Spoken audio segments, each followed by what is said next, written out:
On the 19th of December 1843, Charles Dickens' masterpiece, A Christmas Carol, was published for the first time.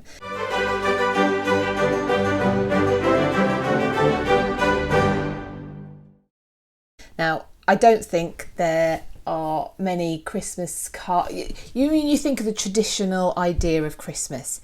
It's quite Victorian, really, isn't it? And actually, it's very Dickensian. Whether he was representing or reflecting what was happening at the time, or whether he helped create that image, I don't know.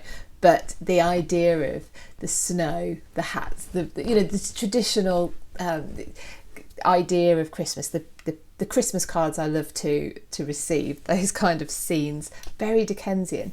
And of course his story, The Christmas Carol, the moral story of kindness and generosity and avoiding selfishness and materialism, is really powerful, and of course nearly 200 years later, very poignant, very powerful and very relevant.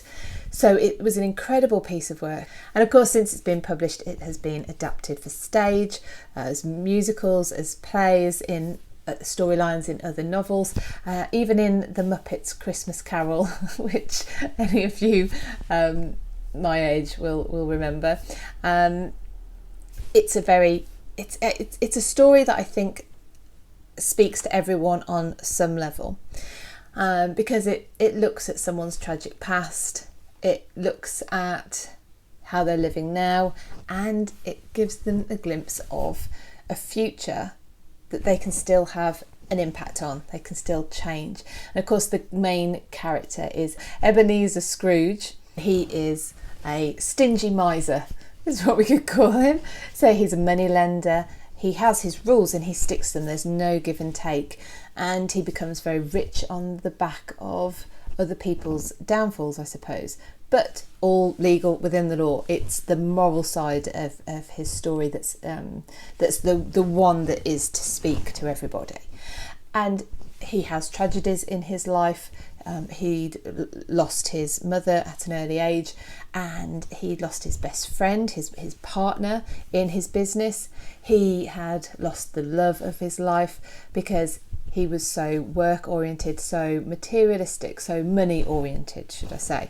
I don't think you could probably actually describe him as materialistic, because I don't think the character really spent much money on anything. It was more about hoarding.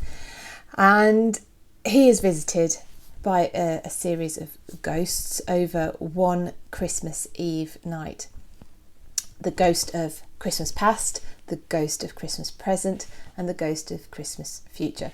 Now, I don't need to go into the story of it here, but you basically see him going through that transition, realising the bits of his life which have caused him to be this way, and giving him the choice as to how he would like to proceed. And the lovely part of the story, of course, is he decides to go down the route of love and generosity and kindness. And so if you haven't seen The Christmas Carol, or even if you have, it's that time of year again. You need to get it out and have a watch. Interestingly, for a book, Christmas Carol has never been out of print, and of course it has been translated into several other languages as well, so it's a well-known story, and deservedly so.